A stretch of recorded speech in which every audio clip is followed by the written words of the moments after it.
have a right to be issued identity and travel documents. They have a right not to be expelled.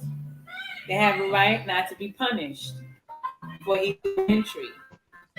They have a right to work, a right to housing, a right to education, public relief. So, what happened here? Because the Haitians at the Texas border didn't get none of those things I just No, named. they sure didn't. And this was satisfied in 1951 at the United Nations Refugee Convention. So either the United Nations misprinted this or they're liars. And then I heard Biden say about 2 months ago, I think it was back in July or maybe in June, he was doing a conference press and he was talking about any refugee that comes to the American borders, they're going to be welcome, they're taken in as asylum. I heard this come out of this man's mouth. So while they at the border whipping him with reins, whips, whatever you want to call it, let's say it's a rein, it's not a whip, but he's using it as a whip. So I'm going to go back to the word whip again, and cursing at them and yelling at them. And you can see the hate in this man's face. So I know what I heard him say at this conference press, and I know what I'm seeing at the border. So who's paying those border patrol slave masters? Because they're getting paid to do that, and that money's coming from somewhere. And Biden pretending like he's not sad, he don't like what's happening, and it's disgusting and rah rah rah. So, like, make it make sense to me. Well, let's follow the chain. Let's follow the chain. Let's follow the chain of command. My fairy godmother. Well, let's follow the chain of command. Who's in charge in Texas? Is it not the governor? Well, you live in Texas. So his actions are congruent with Biden's actions, but he's the one that's doing it. Now they both can get in trouble for it. But who's in charge of Texas? That's Abbott. So the Spaniards, right? They get the order to do that from Abbott. Then he needs to be taken to the UN and brought up on charges. Right. I feel it came from the White House via UN. Because they'll put something down in writing to make themselves look righteous, but when it's time to act on those words, we see something different, like what we're seeing. He's still responsible. Yeah. He's still responsible. Chain of command.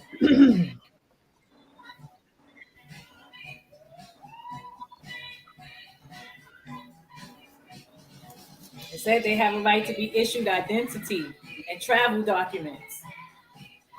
And they have a right not to be expelled, meaning they could seek asylum. They have a right not to be punished for illegal entry. They even put in the word illegal, like they can enter illegal and they won't be punished. And this is coming from the United Nations, the Refugee Convention. You know. Yes. So this don't look right to me. I don't know how much you guys know about our journey as Haitians in this hostile American Mediterranean, or where would you like me to start? Because the law has never been applied to Haitians. Ever. The United States has never applied its immigration laws in equal, unbiased manner towards Haitians. And I've been doing this for 40 years. The first time I went to a deportation, is there a reason? Is that music yours or mine? Mine. Oh, okay. Is it too loud? It's up to you. It's good. I just wanted to make sure it was intentional. So, yeah. I mean, this is the Haitian journey, right? We're the most hated ethnicity in the Americas. Everybody knows it's because our ancestors beat 3 European powers to, I mean, they literally invented human rights. because before us there was no. Okay, that is too much. I don't know what that is, but you need to stop it because I can't talk. No, that's somebody's phone ringing.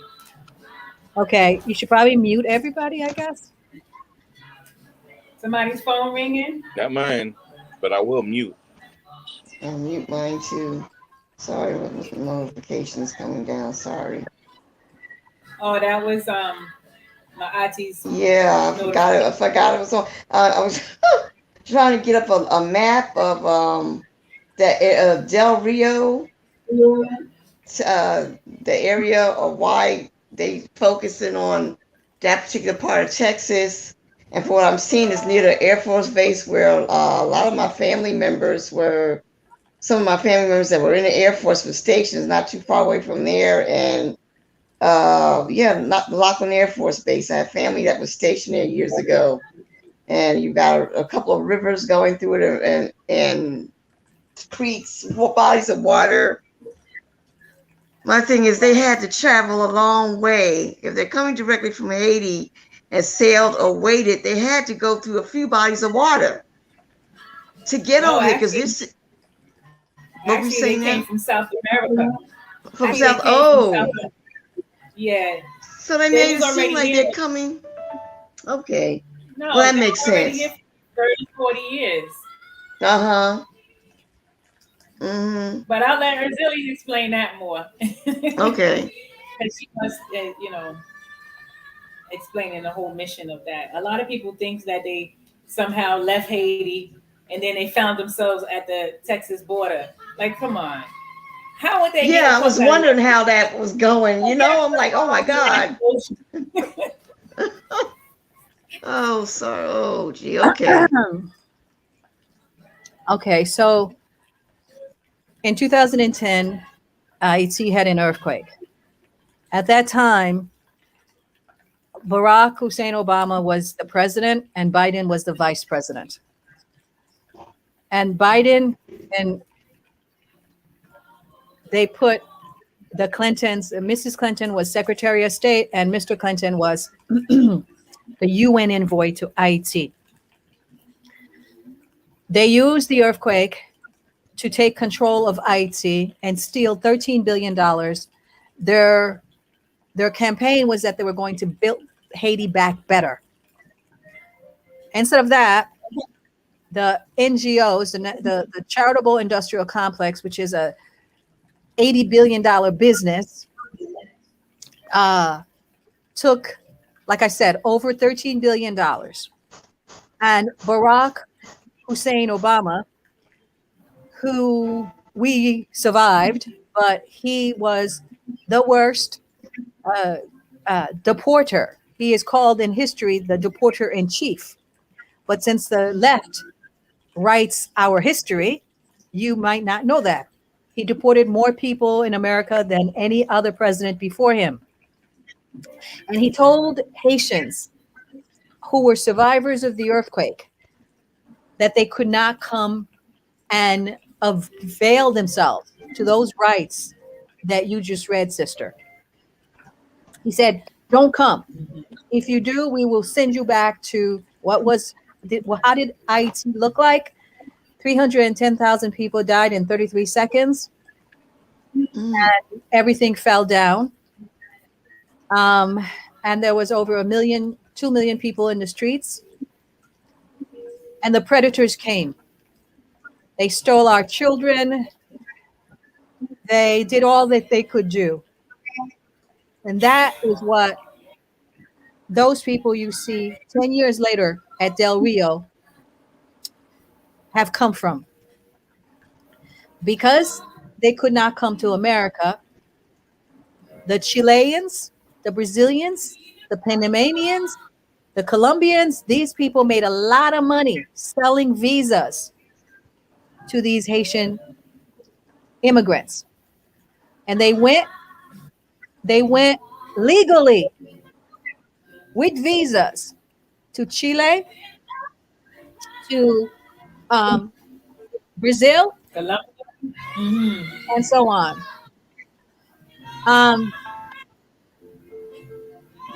and they were used and abused, and human traffickers took their money and made them sell their property in Haiti to kidnappers and so on. Around 2016, when these Haitian men had constructed the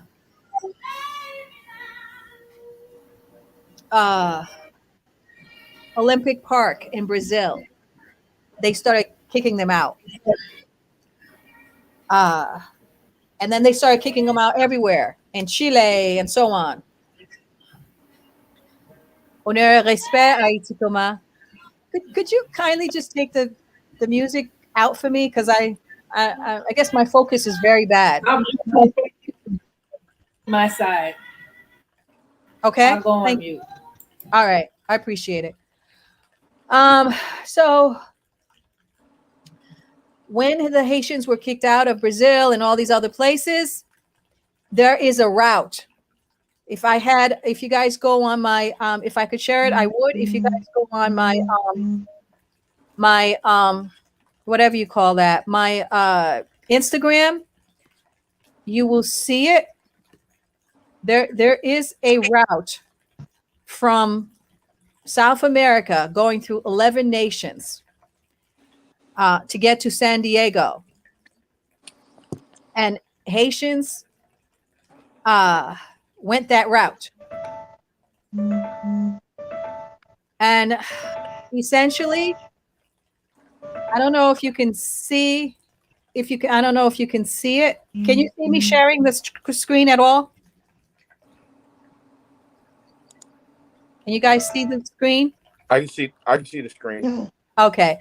So this is the route that they went. We can see it. Okay. So this is the route, okay?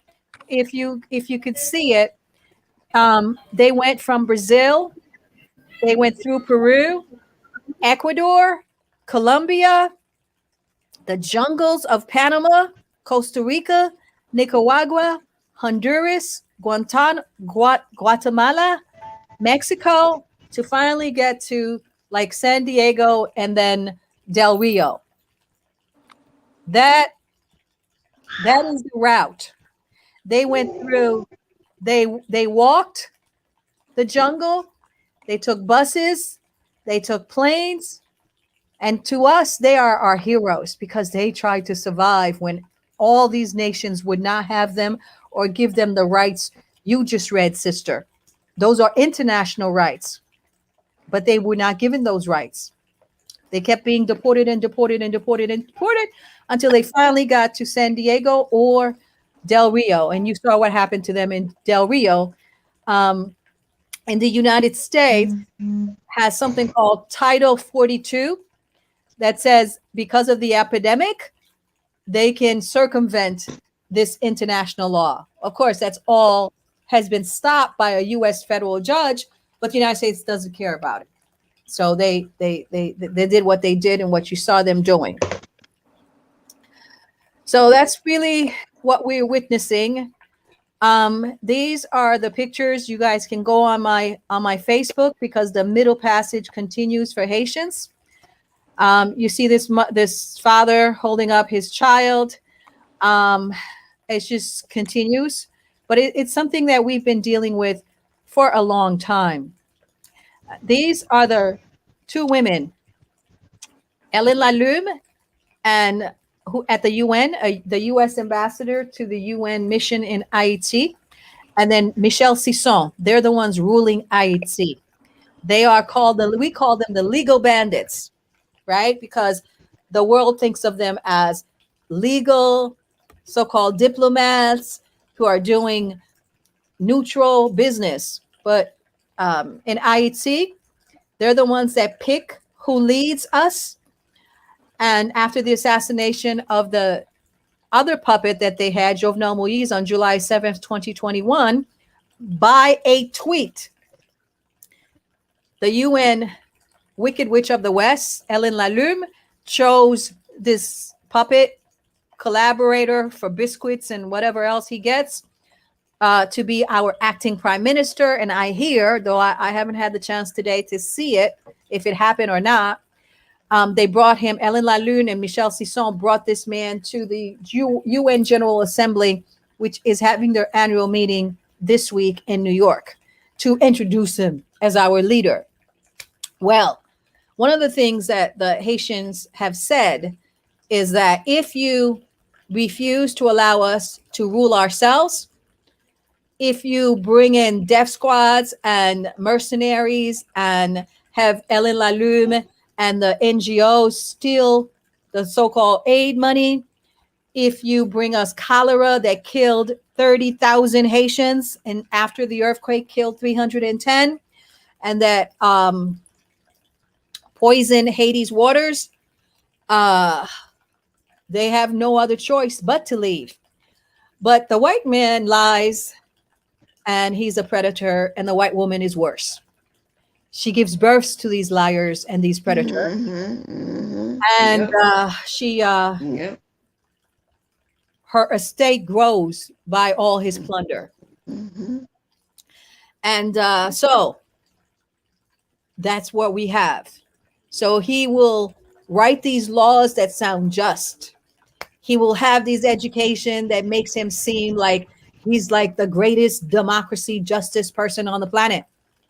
But just like when he tells you that Europe is in the south, Europe is in the north, you know he lies because it's in the south.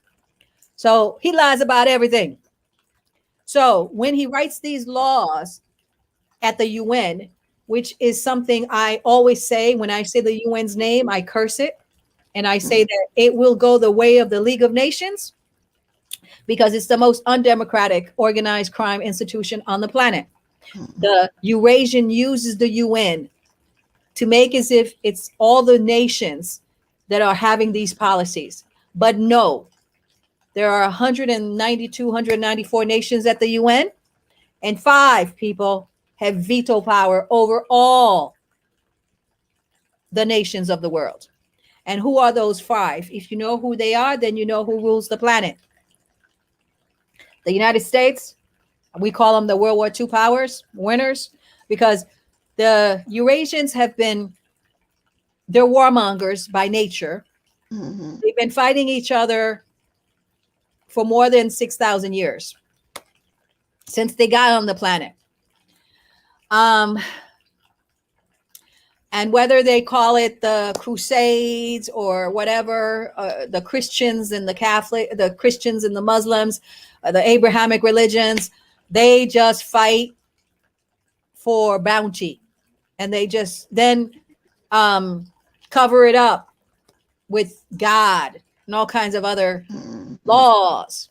But at the end of the day, they are predators and snakes. Yorugu, as Dr. Rani says, or Chichiyuri, as Credo Amutuar says, come into the planet. 5 Eurasian nations control 192 nations, and they call it the United Nations. Those 5 are the United States, France, England, and then the ones to the east is China and Russia. They fight each other, but never on their lands. Like I say all the time, the art of war says, when you're fighting, you try to do it on other people's lands. You use their resources and their blood. So our blood, black and brown blood, our nations, we're the ones that pay for the comforts of these Eurasians, who then write these laws and tell all the unsuspecting people that, oh, refugees, they've got the right to settlement, the rights to papers, the right not to be stateless. And yet, Haitians are the most stateless people in the Americas. I'll go and try to give you some examples very quickly. So the way they do it is they'll write these laws like you just read, my sister, 1951, international refugee law that the United States is a party to, and even U.S. law. And then they will say there is something called Title 42 that says if there's a pandemic, you know, that pandemic, then you can circumvent the refugee laws and protect your own public by deporting them immediately and not giving them any rights. And so they're using Title 42 as their excuse for the racial discrimination of Haitians. Understand that the paycheck media will not tell you any of this. They'll not tell you the difference between a migrant and a refugee. They continually call the Haitian refugees migrants because migrants have no protection rights under 1951, under the immigration laws. And the media, of course, will parrot these words. But Haitians are refugees. The difference between a refugee and a migrant is that a migrant is like almost a tourist, right? Someone who makes a choice to leave their country. It's a choice, right? You know how in America, if some of you are Americans, if there's I'm a lawyer, so I kind of like to give people parallels so they understand. If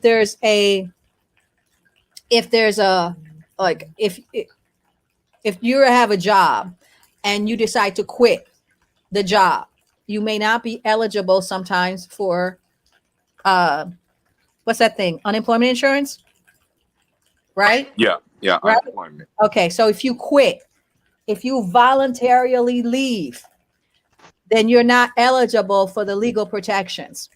And that's exactly what they're trying to say and what their lawyers are saying in court, that these Haitians voluntarily left Haiti, so they're not refugees and they're not entitled to protection of refugees.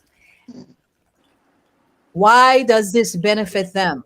Because the United States is the one that brings us elections and democracy in Haiti. If it was acknowledged that they bring us fake election and that Haiti is colonized and doesn't rule itself and these people are fleeing persecution, then they would be entitled to protection. Then all those 11 countries I just showed you would have to give them protection, but they don't, because all those mulatto countries, you know, all Haitian history, it was the mulattoes that killed the Haiti's founding father. And when Haiti sent the generals to go fight for these same South Americans that are treating us like this, because Haiti did not only beat the French, the Spanish, and the English in combat between 1791 and 1804. They also, after they got their independence in 1804, they sent soldiers to go fight for the freedom of Latin American countries. Haiti fought for the freedom of Ecuador, Colombia, Venezuela, all those top countries right there that are right below us. Okay? So that's our story. This is why they don't apply the law. They're hanging their hats on this. There's COVID, and we don't want to let these refugees in. On the other hand, but you see the but the Afghanis should be under Title 42 too, because it's like 95,000 of them in total coming here for the past how many years? So how come they're not falling under that? Because they're still coming during pandemic. So the Title 42 is full of crap again, because it's not applying to Afghani, it's only applying to Haitians. Exactly. So you said it all. Did you see what I'm saying? You said it all. Okay. I didn't need to get to it. Thank you, my sister. These, if you're looking through, these are the men that rule Haiti. They're called the core group. And then like way in the back is a little black collaborator, Dr. Ariel Henry. You know, all this stuff. And this is a tweet that we say it's very simple. If the United States doesn't want refugees showing up at its borders, then it needs to stop stealing Haiti election and imposing puppet regimes friendly to its oligarchs' interests. Okay, and stop all of that. I had the High Commissioner, the UN High Commissioner just came out essentially saying it was shocked by the images of the deplorable conditions that it sees under the overpass in Del Rio. And then it says that these mass exploitations under Title 42 without screening for protection needs to stop. This is the UN High Commissioner for Refugees. But listen, okay, these are just words. The UN doesn't have a military that it could go against the United States. The United States pays for like over 50, 60, 70% of the UN budget. So they play their games. Yeah, but Biden said during the pandemic, which was in July or June when I heard him have this conference press, that if any refugee come to the borders, that they will receive them, blah, blah. So it's still not making any sense because Biden gave them the permission to come. It makes sense because you're right. He didn't say don't come now because it's pandemic. But they're being labeled migrants. They're being labeled migrants. I just told you they're not refugees. See, they always okay. But I'm gonna stop sharing so we can have a conversation. But before we do, there's this is a good video for everybody watching this. All right, so I'm gonna try to have you hear this, okay? Because for the first time in history, one of so remember I told you guys that Bill Clinton was UN envoy in 2010 when most of these refugees left Haiti and began this journey looking for freedom. You know, this middle passage. So Haiti is not cursed. Haiti is not collapsed. No, Haiti is colonized. All right. Exactly. One ambassador has just broke rank, and this is the first time that's ever happened in our history. I like this young woman's video. I want you to hear it if you can. Here it goes. In Texas, since all eyes are on Haitian migrants in Texas, I'm pretty sure a lot of you have seen this headline about U.S. Special Envoy Daniel Foote resigning. And as you can see, every major news outlet is saying he's resigning over inhumane deportations. But if anyone was to sit down and actually read his resignation letter, that's not even the most important reason why he's resigning. So unlike the quote unquote left-wing media that just seems to always uphold US imperialism, I'm going to read to you the lesson that Mr. Foote wants us to learn, but our media seems to not want us to know. What our Haitian friends really want and need is the opportunity to chart their own course without international puppeteering and favored candidates, but with genuine support for the course. I do not believe that Haiti can enjoy stability until her citizens have the dignity of truly choosing their own leaders fairly and acceptably.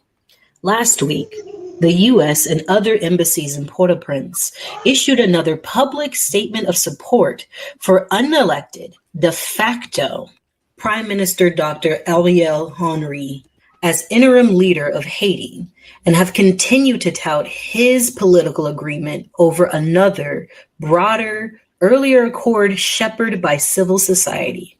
The hubris that makes us believe we should pick the winner again is impressive. This cycle of international political intervention in Haiti has consistently produced catastrophic results. More negative impacts to Haiti will have calamitous consequences, not only in Haiti, but in the United States and our neighbors in the hemisphere. Haitians all over the world have been saying this for centuries, and the United States doesn't want to listen. Diplomats all over the world have been saying this for decades, and the United States doesn't want to listen. Activists and revolutionaries have been saying this for decades, and the United States doesn't want to listen. So I'm hoping that U.S. citizens have a clear and open ear when I say this. Haiti is not unlucky. Haiti is not incompetent. Haiti is colonized, and there are people in power who are determined to keep it that way. Mm-hmm. Because for centuries, the goal has been complete exploitation of the country and its people. Okay. Since all eyes are on Haitian migrants All right, in I'm Texas, trying to. I'm pretty sure. Okay. He's right. There you go. I hope that you guys understand what's going on. I have a question. You said I'm not feeling Haiti's. entitled for it. You said Haiti's is colonized. In St. Lucia, in my little island, I would consider us colonized as well, because of our main industry being the tourist industry. So we're kind of being groomed to be servants in hotel industries, what we call plantation by the seas. But it seems to me that there is something in Haiti that these corporations want or they need. Because I mean, the Haitians has been suffering from ever since. So what is it that is in Haiti that makes it such a focus for dispensing so much, disaster and destruction? For real. So, besides the bloodline that beat these white-bodied supremacists, our resources. The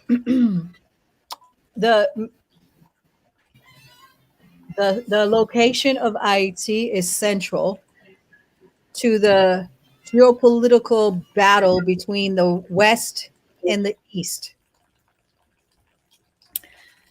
So Haiti is located at the Middle Passage where Cuba is. And right beneath us is like Venezuela. Okay? So we're in the middle, and I've said this many, many times. The warmongering Eurasians fight for power, and they keep their peace through something called the balance of power. But they're always trying to up one another. And remember, I said they fight their wars on our lands because we beat Napoleon's greatest armies, and because we are non-Christians, because we are not Muslims, because we are the ancient people of Vodouist, and we are the most African nation, even more so than Africa right now. In the diaspora and at home. Exactly. Because of all that, they need the bloodline to be extinct. Mm-hmm. So resources, revolutionary, and the fact that we won't stop fighting back. In terms of revolution, I say his name, the greatest Black man who ever lived, Jean-Jacques Dessalines. Jean-Jacques Dessalines is our founding father. His birthday is in September, and we remember his words.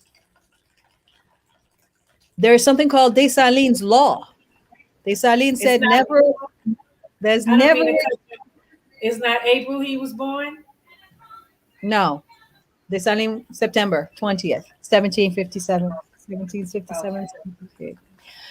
So Dessalines, I lost my train of thought.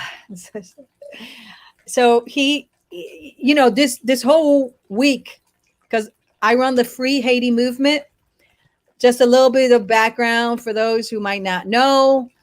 I was born in Haiti. My parents left Haiti because of exactly the U.S. bringing in dictators and maintaining dictators that will maintain the people in hell without civil rights, human rights, or any right. So my parents brought me here in the belly of the beast to give them indigestion. So that journey continues.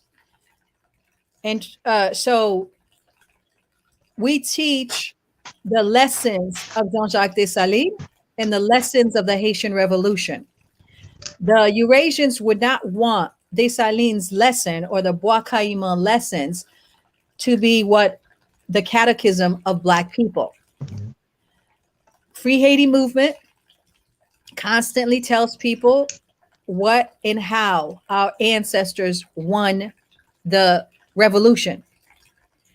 Number one, essentially, they put everything besides freedom away. If you want liberty, it has to be the only thing you fight for. If you want liberty, you have to go.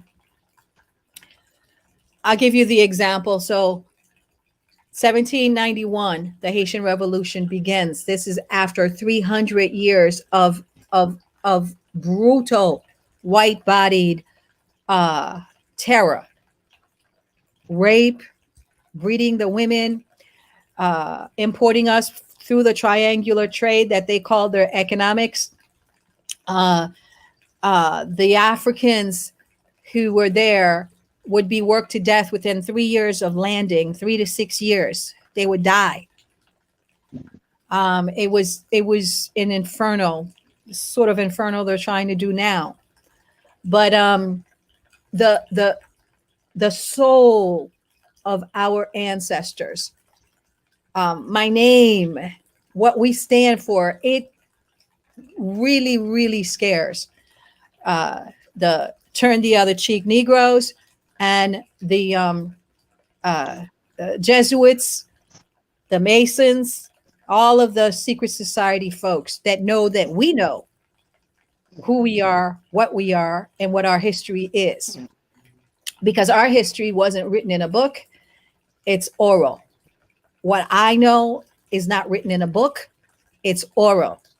We are the people of the sun, cosmic people from millions of years ago. We did not come from no, what was that thing they said? I don't know, orangutan? I don't know, whatever. Or Adam's or Adam's ribs, or whichever, right? We didn't come from Adam's rib, or we didn't come from I don't know, some ape.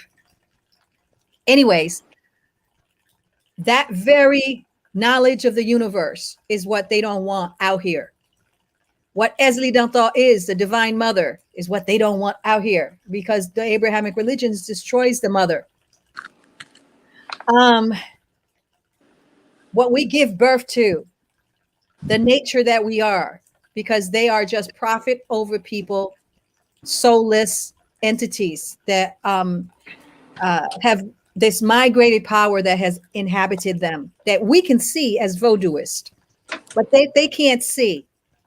That they can get, that they can look at what's happening in Del Rio, Texas, and have this cognitive dissonance because of all their conditioning, and not be able to see that it's not right to hurt a barefoot, unarmed, with shorts man who's trying to bring food to starving people under the bridge that had nothing.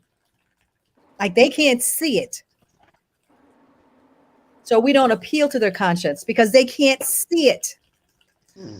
Dessalines said that no white man shall ever step foot in Haiti.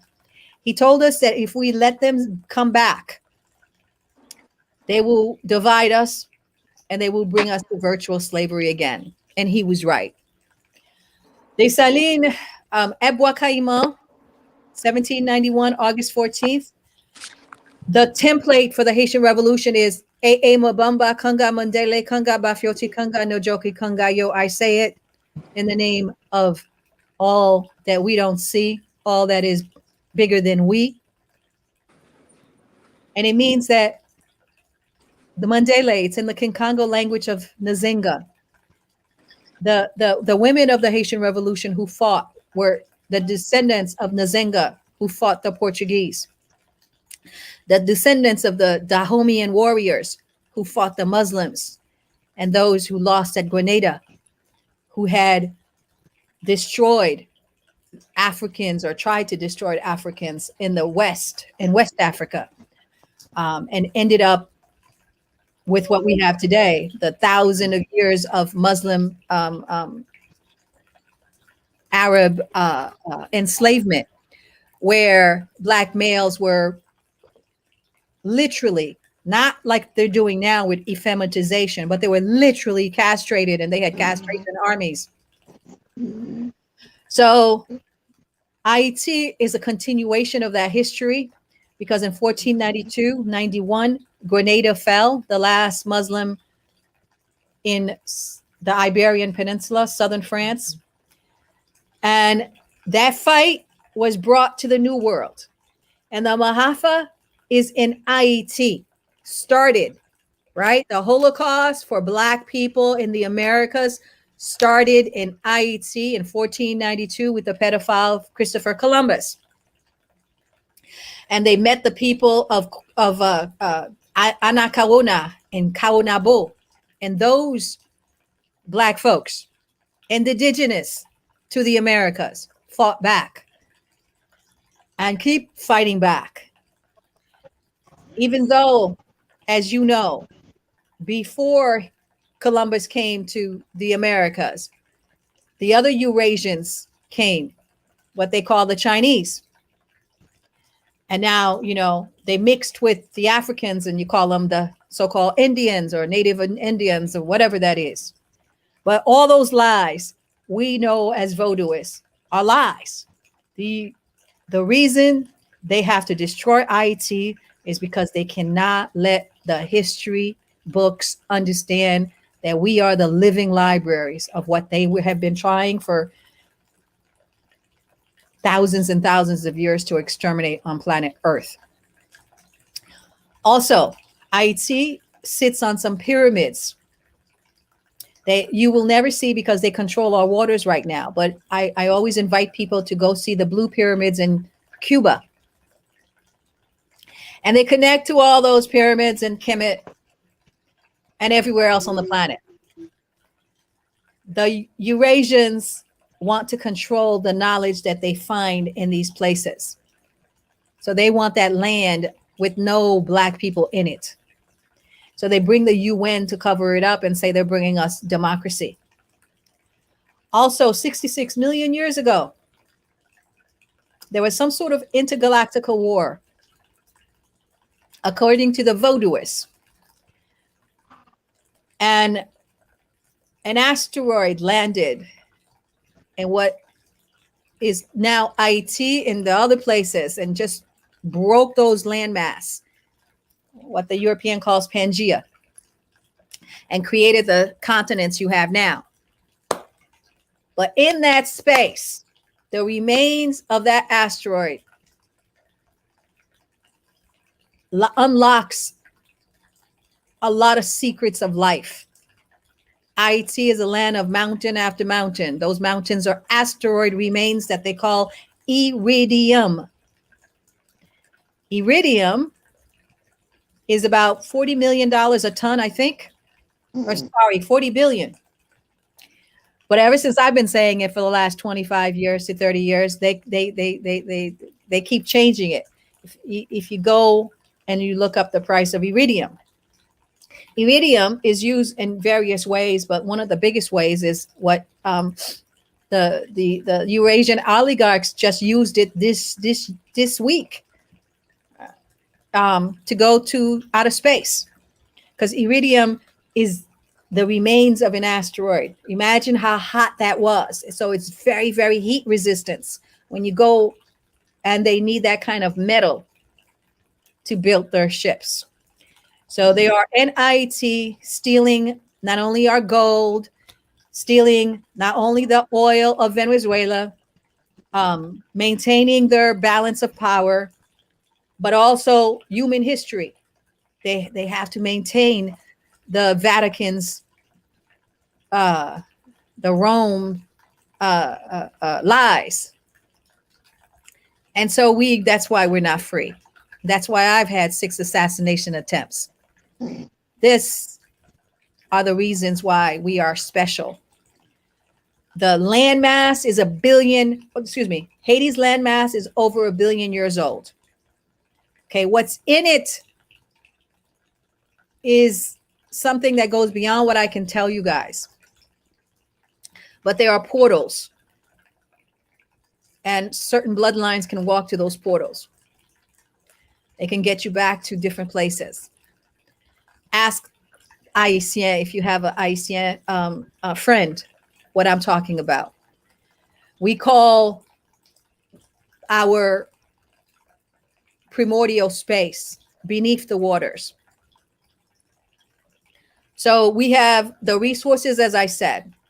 We have our knowledge base of how to be the European, which is the Bois-Caïman Call of August 14, 1791. And it means we have to get rid of all that education and stop Mandela, Yorugu, stop his black collaborators and all his evil forces. This is a simple 3-prong system of getting rid of black white supremacy.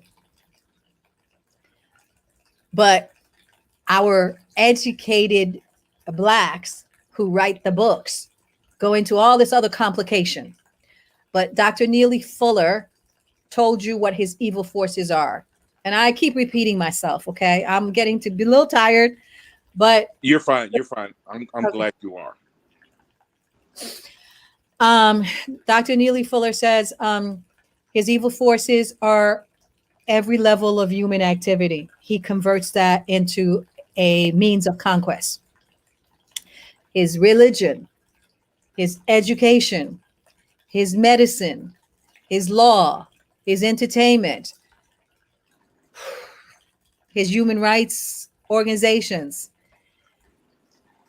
and so on.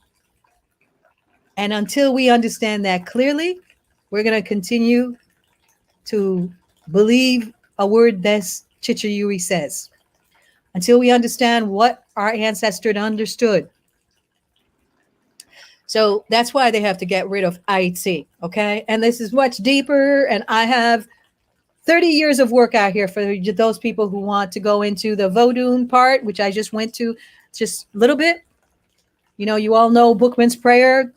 We said the white man's God want him to commit crimes. But our God, and put an O in it, wants us to do good.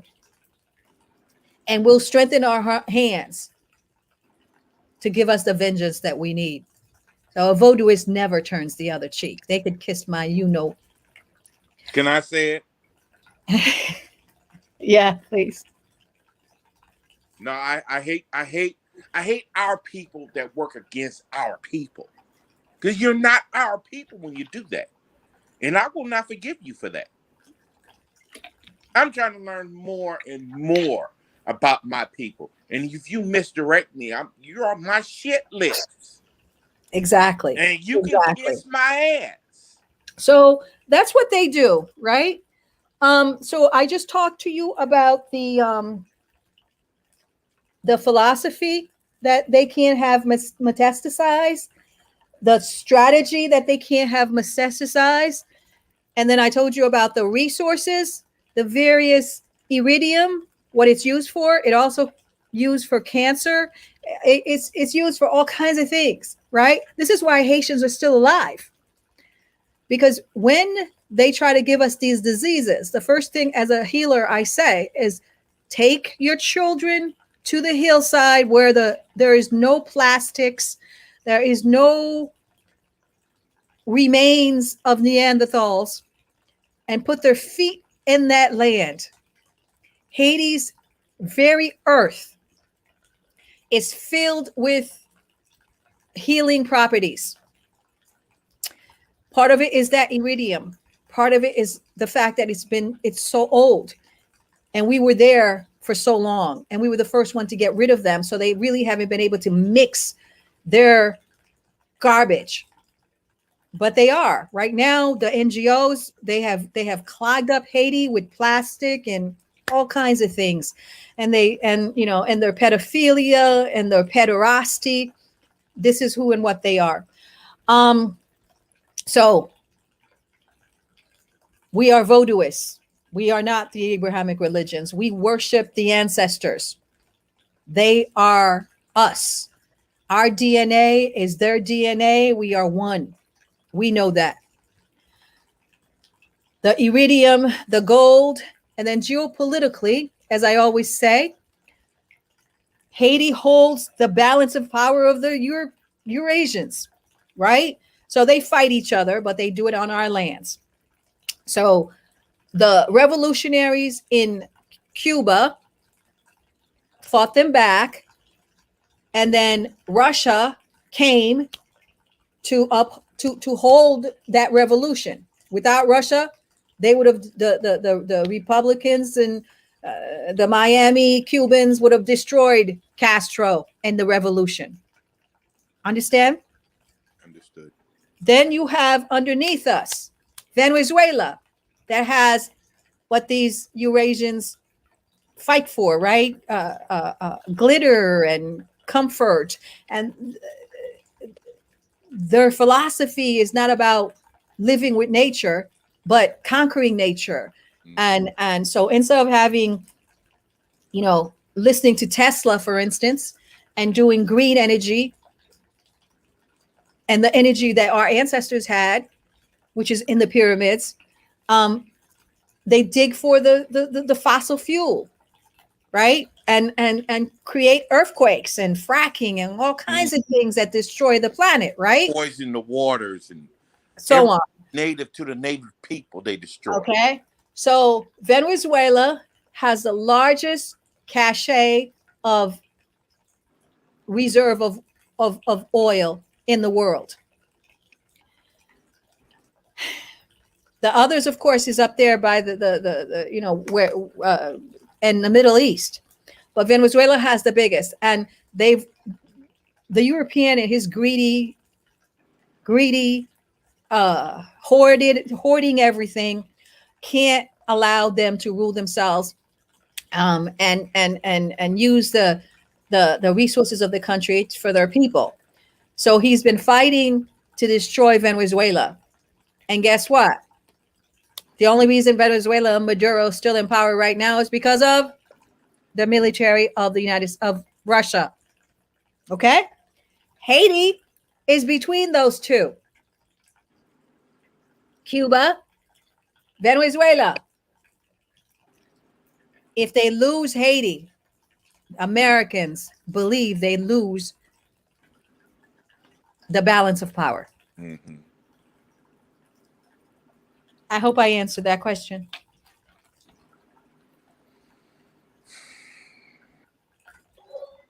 Yes, you did. Tiu, Asante San. Of course you did. Mm-hmm. It's frustrating to overstand. Even the whole iridium part, with the intergalactic asteroid and the beneath the waters gateways.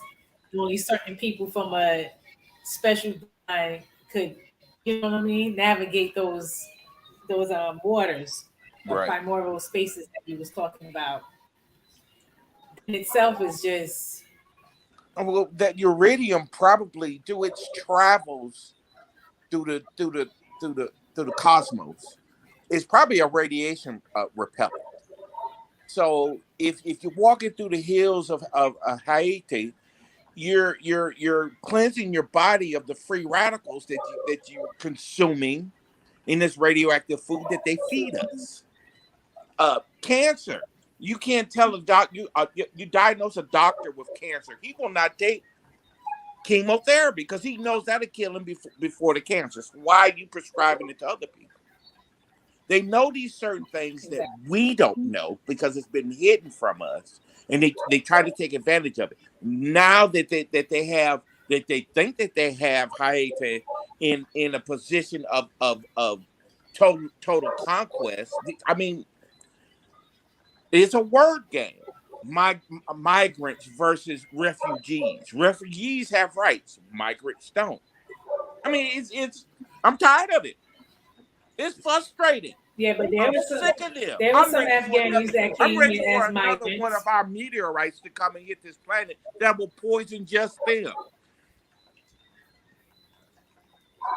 There are some good white people on this planet, but it's not enough of them. There's not enough for me to give a shit.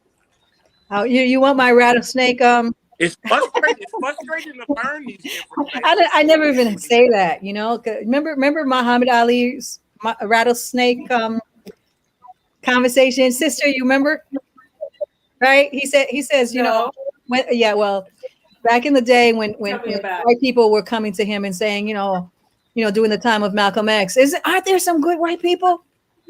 You know, I remember that interview. Remember that? Yes. He says, you know, if I have 1,000 rattlesnakes coming at me, right, and one of them is a good one, I'm not gonna walk around waiting to see which one is a good one. Right. I have that. Snake is a snake, right? I mean, really, okay. Remember, I mean, yeah. This is a voodooist thing I'm gonna say to you guys because you got to remember this. There is a mass consciousness that's not individual. White-bodied supremacy is not individual. And even the individual who is supposed to be a good person is inhabited by that mass consciousness. I can believe that. I can believe that. Because even if they don't show it, they will give birth to it. They can't help it. It's metastasized. You know what metastasized means? So they're inhabited by it. We all are. It's embedded, yes. Some of us fight it. You see, when I first went back to Haiti, 1994, as a lawyer for Jean-Bertrand Aristide, the first democratically elected president of the United States, you know, in 2004, deported to Africa. They love deportation, but they deported a president. They won't go back to the cave, but they love sending other people back. But they all and take your land and then tell you can't come. But when I was there, that was the first time I felt that energy. That was the mass consciousness that I would call the mass consciousness. Like it was literally trying to enter my body when I was having meetings with U.S. military and the Southern Command. And I was looking at them. And because my father is Neg Guinée, right? He taught, you know, there's energies in the universe and they're unseen. And I remember that energy trying to climb into my body. And whatever was in me just rejected it. But I was right there face to face with it. And I knew that the white person talking to me had no idea what had inhabited him. Wow. So we have to understand these things, people. We are the parents of the universe, not like some children.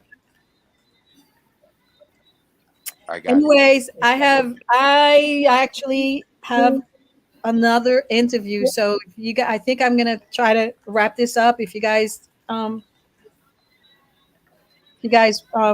let this person know that I can leave in 10 minutes. What do you think? Is that enough, sister? Yeah, that's fine. Mm-hmm. Okay. Yeah, I just wanted to say about the piece. Talk about the resources in the Caribbean. We can see that all of the islands which have a lot of resources are the poorest of all of us. And those islands who doesn't have anything are doing okay, or better than the others, I should say. Those that rely on the tourist industry, they're there. But if you watch countries like Guyana, Jamaica, Trinidad, these places are full of resources, and their currency are the weakest. So as long as you sit on resources, then you're a target. And that's how the world is run. Yeah, I agree with that. Yeah. And you can't protect your resources. You're a target. Yeah, because I was reading from Nietzsche. Nietzsche was a German philosopher who the Nazis took up as their main philosophy. And his philosophy is war was a part of human nature. And war is unavoidable and it's a must. And might is right. If you cannot protect what you have, then you have no rights to it.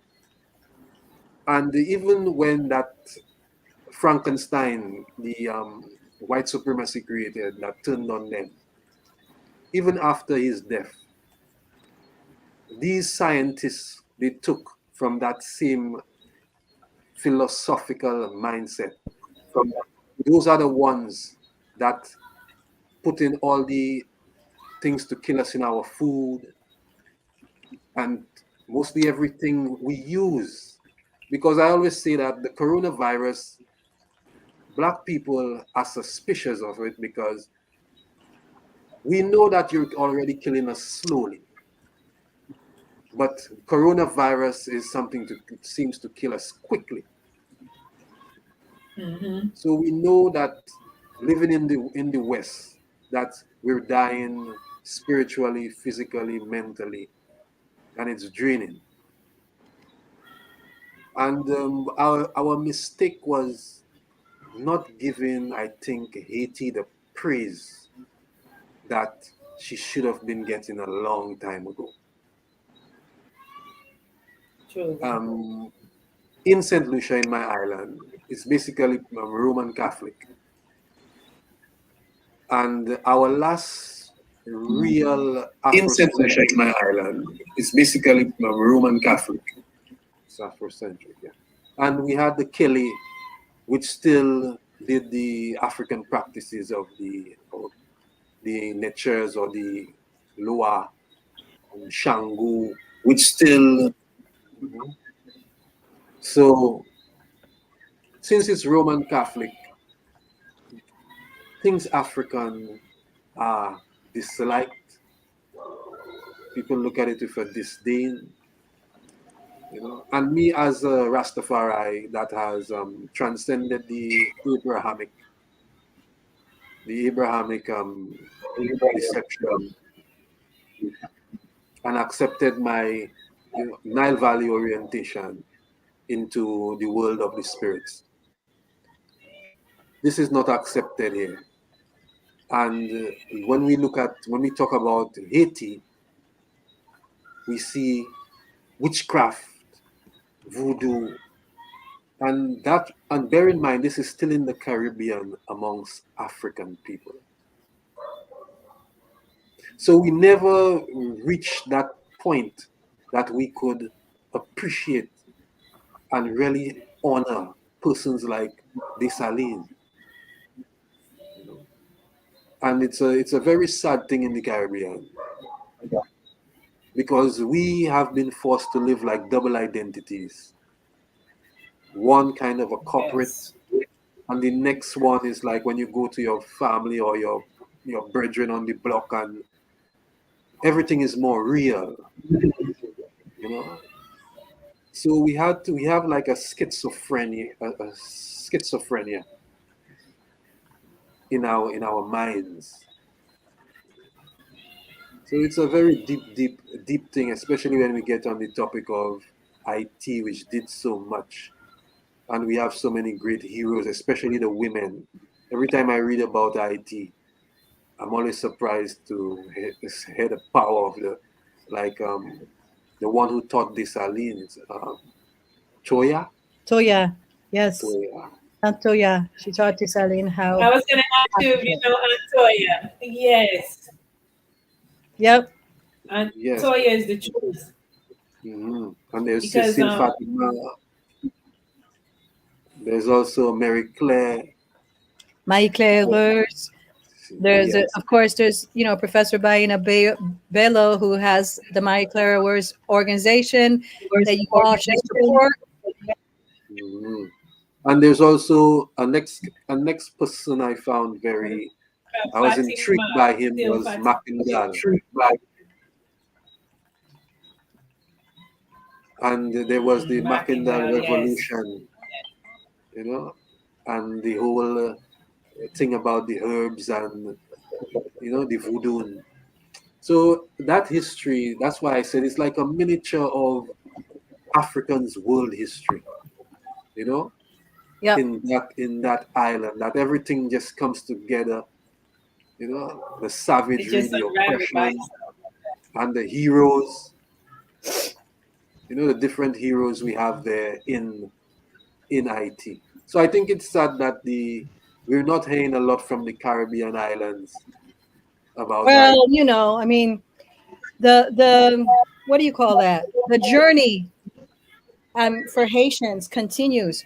I don't know if you guys remember 2 years ago there was the big Bahamas earthquake. Not earthquake. Hurricane Dorian. Yeah. All right. Well, literally, we haven't even counted the dead yet, but 40,000 Haitians or so probably died at Abaco. Where was the Caribbean rescue? They were deported. They were asked for papers during the storm. I remember that, and they were not given help if they didn't have papers. Right. I remember. Okay, so you just so like I said, we are the most hated, and it's because we are the most African people. Can you imagine? For real.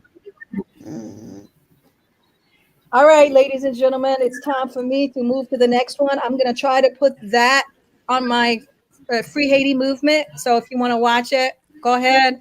I'm following you now, so yeah, I will watch it. All right. Thank you very much. Thank you so much, sister, for having me. Thank you, Nagis, Saba, Brother Haru, Matt, all of you. I appreciate it. And the struggle continues. Honor and respect. Until next time, right? Continue. Maybe next time we can elaborate more on the voodooist and the iridium and the primordial. Well, get me when there's no crisis, okay? I'm always here. People only call me doing crisis. Awesome. That's not true. That's not true. That's true. That's true. Not you, but I when I have a little bit more time, I'd be more than happy to. Right now, definitely watch our post on Jean-Jacques Dessalines. Join our newsletter by doing, Èzili Dantò at yahoo.com. That's my email. ER, right? There's an R in the email. There's not an R in my name, but there's one in the email. So it's ERZILIDANTO at yahoo.com. Go to my Pantheon website. Yeah. Patreon. And we also have, of course, exactly. What's that thing? Cash App, I think. It's Zili D. You can find all that information, okay? Thank you, everybody. Okay. Thank you. Thank you. Thank you much. Okay. I'm going to figure out how to leave.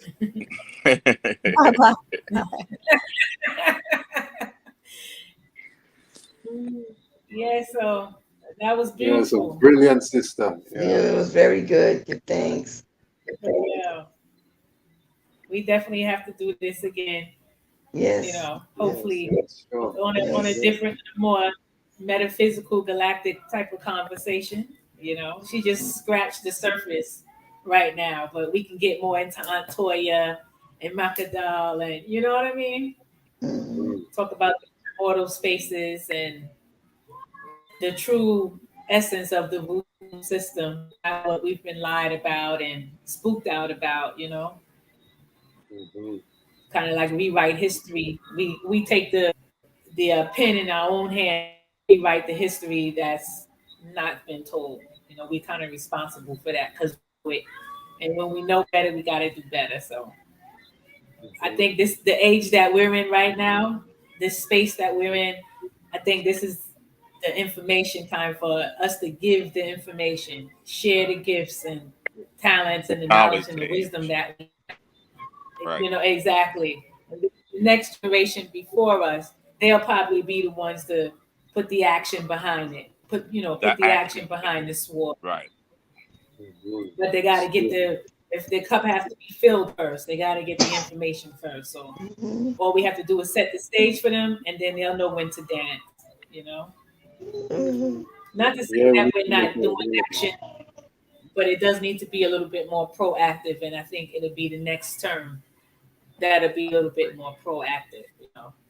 Sometimes how us as sometimes elders, they get offended when you say it'll be the next generation to do it because it sounds like they failed, but it's not necessarily that. It's just that's how the runnings go.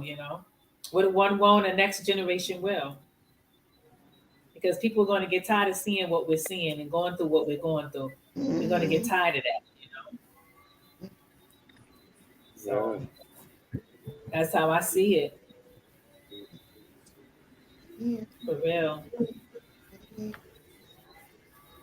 The earth will get back in order.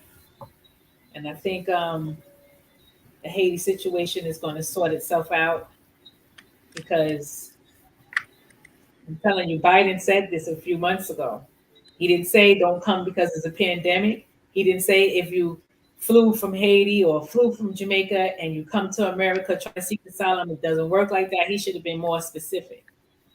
But he wasn't, And this is why you had all the Haitians at the border like that.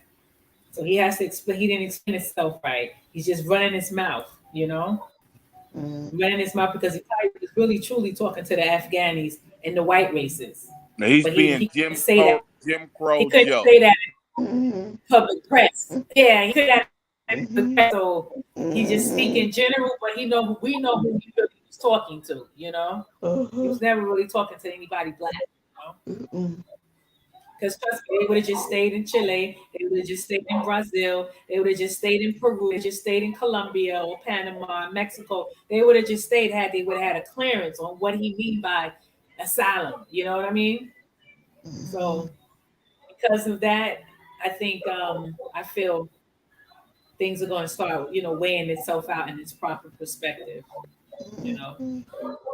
Right. Especially with the men on horses and they went in it. That has you whipping a old man with food in his hand to go feed his family. So what would have happened if he would snatch them off the horse and they would have kicked a hole in his chest? Then what?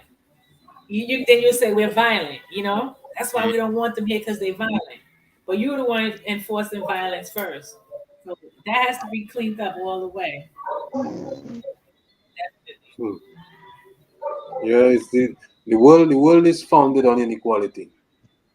The Western world is founded on inequality, and to upset that is to upset the order of everything on inequality. Exactly. Anytime it's off balance, they like that because they are off balance thinking people. Yeah, because the fight against Haiti is it's been going on for so long. That's been since I was a child. Right, it never stops with them. It never it's a disaster after disaster, and there's also the perception, because the real problem is the perception. Is how the people that could help and assist perceive them. And that is where all the power is, in symbols, in the perception, in images. And this is how the European controls everything. And through Hollywood, they found a way to reinvent the image of the European to the entire world. We should have known already that that's the biggest thief, the biggest con man in history.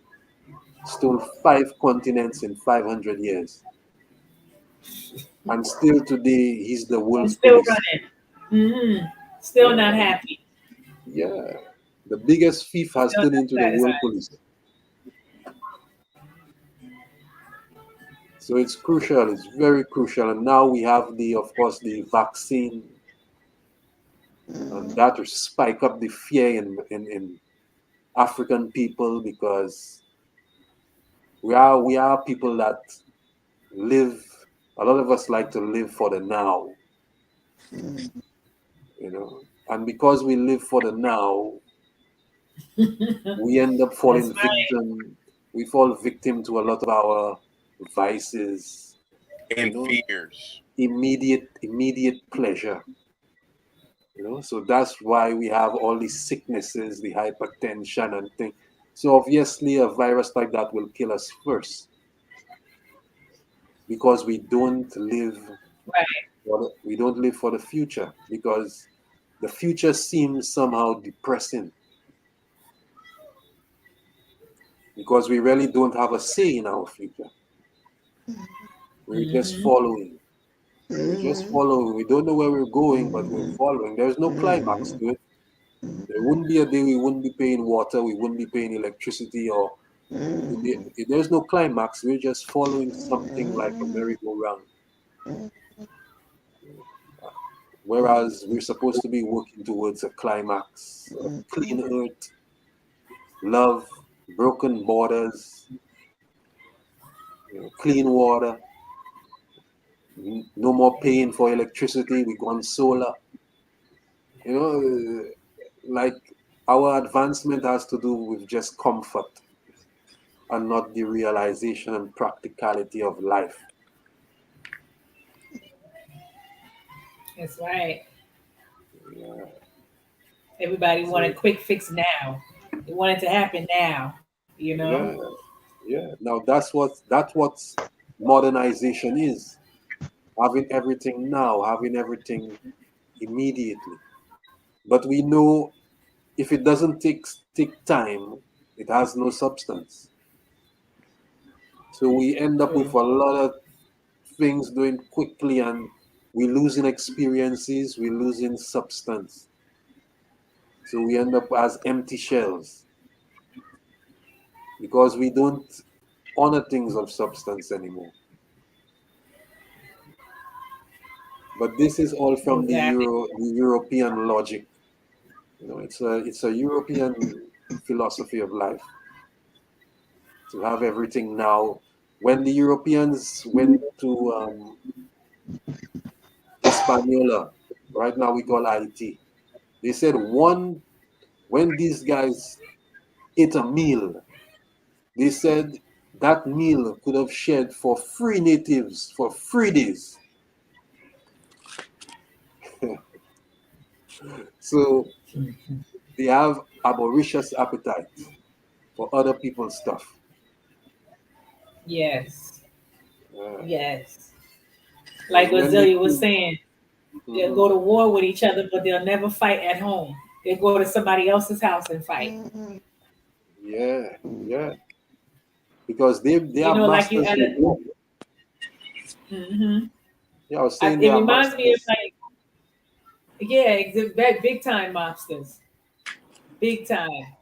It reminds me of like back in the day when you have your house parties or your backyard parties, and because there's two rivals having a fight with each other, they wait till the party come to go and start shooting up.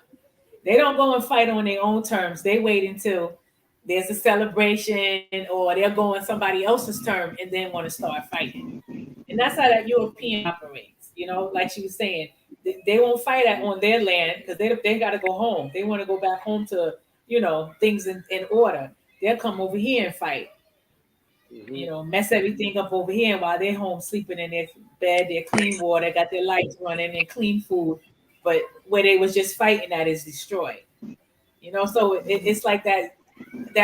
I would call it that's that European mentality when you're having this good party in the basement or a good backyard party, and then boom, somebody starts shooting, and you find out, oh, that's JJ and Ray Ray.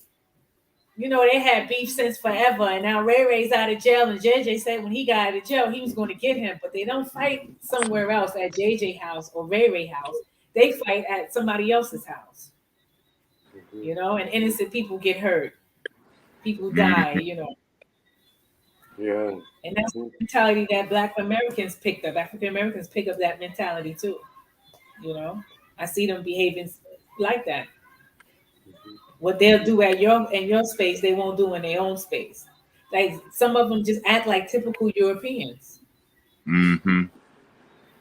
No, for real. Yeah, They act like typical this Europeans. world would be paradise without them. We would not have learned those bad habits from watching them. We watched them get away with it. We watched them succeed in with those bad habits, and we think equal, we can do it too. No, this one is not our nature.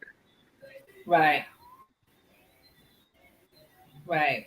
That's why we get so upset when we see them doing it, because we know that's not really a part of us. That's not a part of our essence. That's something that they voluntarily took on as a habit, you know. There's a thing we say. There's a thing we say here. There are people of the trees and people of the concrete. Mm-hmm. People of the concrete, they develop the ego of the European. Because I can understand that you have to have a strong ego to survive as a minority in the white people's land. Right. You know?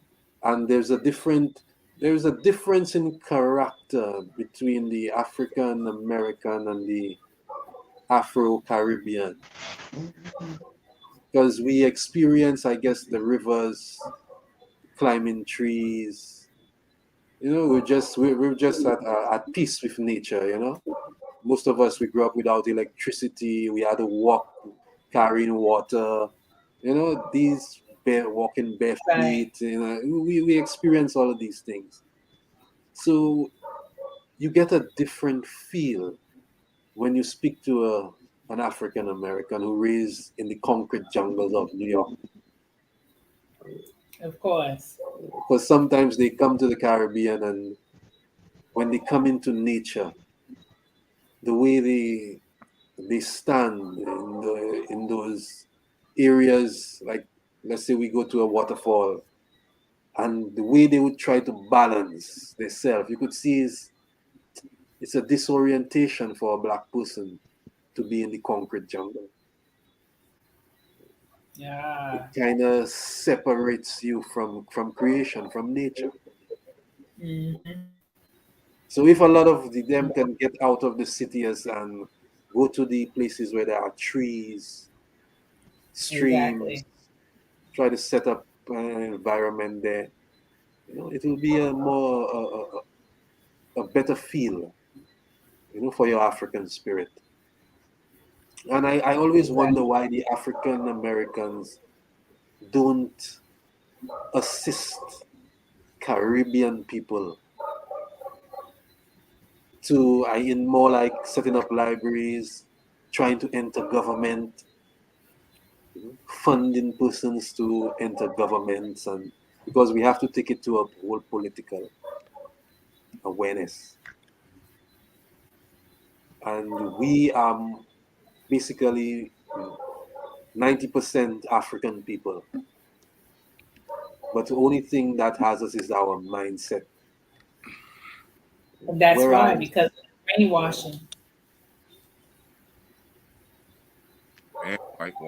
You know, from both ends, you know, both sides has a colonial washing to where we just can't magnet together. You know, it won't gel together. It's always something that's bringing a border between it. You know, there's always something.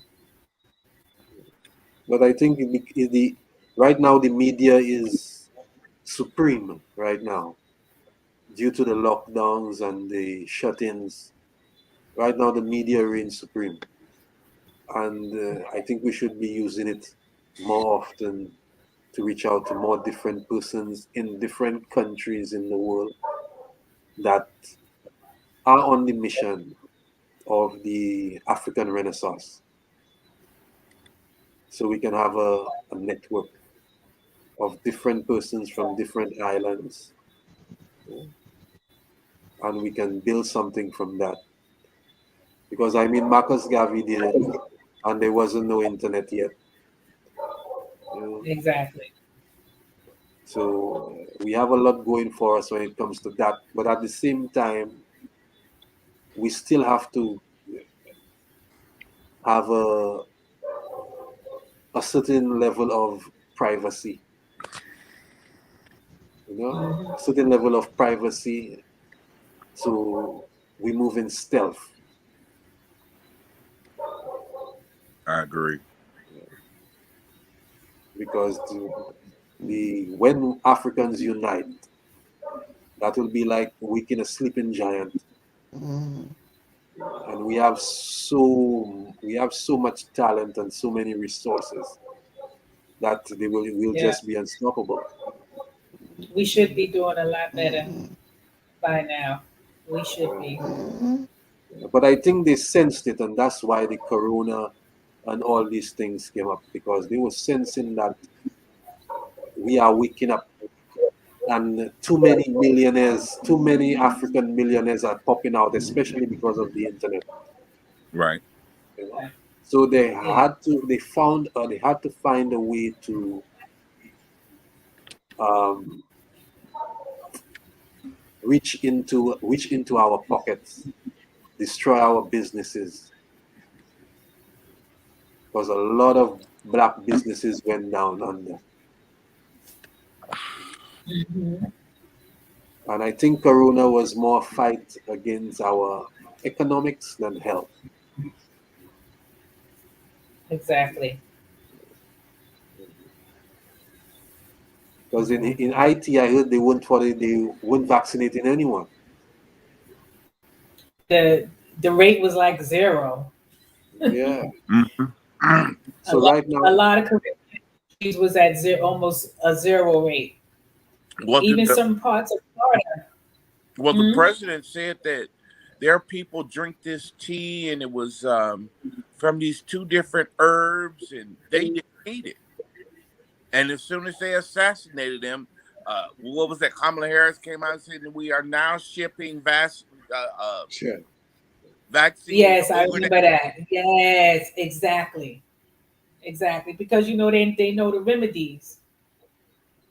They don't have to, be vaccinated. The only time they get cancer is when they come over here. When they're back home, they're living to 99, 101 years old. Same way the other way. When you leave from here, when you leave from this country and you go visit somewhere and you stay for a couple weeks or so, you feel that difference. And you know exactly when you come back to this shithole. Your whole biochemistry just feels differently. Yep.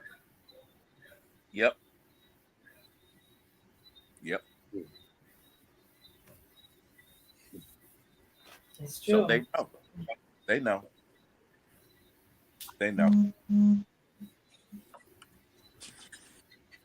It looked like my auntie is sleeping. I'm up.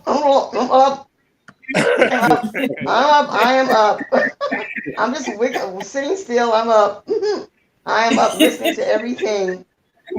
I'm taking it all in. I'm not missing a thing. Do you have any comments on that? I want to say give thanks for inviting me. I really learned a lot. Was reviewed a lot. I agree with everything everyone said. I really do. I'll chime in more the next time. I like to chime in a lot more the next time, contribute more. Definitely. Yeah, different. Whichever, I'll do my best to chime in. But I am going to leave you right now because I've got some calls coming in. Right, I hear your phone vibrating. Yeah, I have some calls coming in. So I will talk to you soon, and bless up to all of you. Good thing. Okay. Thank you for coming. These are level tip. Yeah, I got to roll back too because there's some things I need to do before tomorrow, and then I got to get up and do some stuff early in the morning. Right. Hoping that my mom is not coming back in town until tomorrow, Monday. I really don't want to see her. Okay. Really don't. Well, okay, my brother, it was nice. All right, nice to meet you too. Peace and love, and be blessed. Uncle Jassonet. Yes.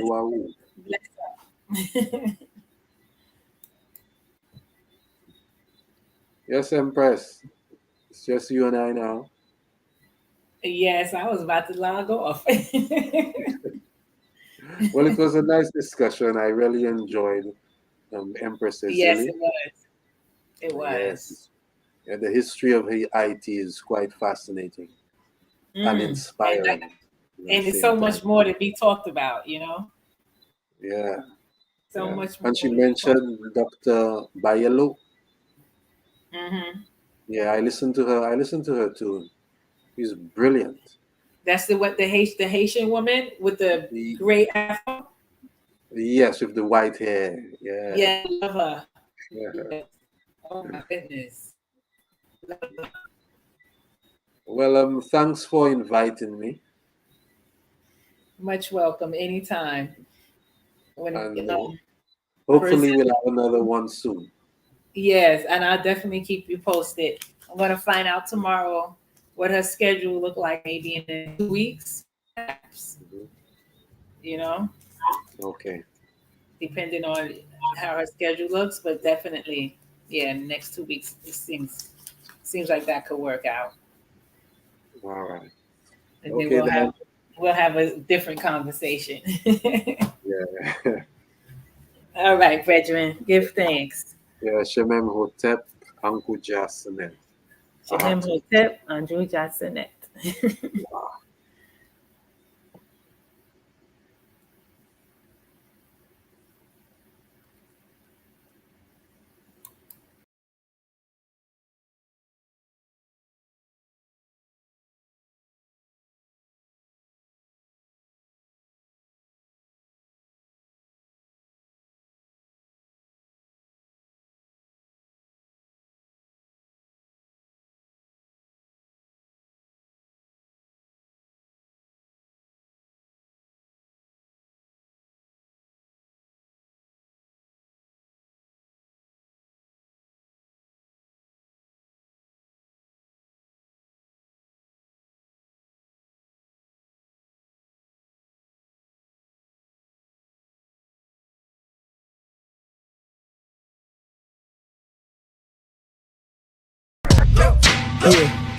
Yeah. Now we gonna tell them. That in front. We tell them like this, yo. I'm an African. I'm a African. I'm a African. I'm a African. Yeah, y'all like that? So no more. This man's mind is open. I'm a African. I'm a African. I'm a African. I'm a. Let's get back to the gritty. And that motive is best developed by recognizing the common enemy.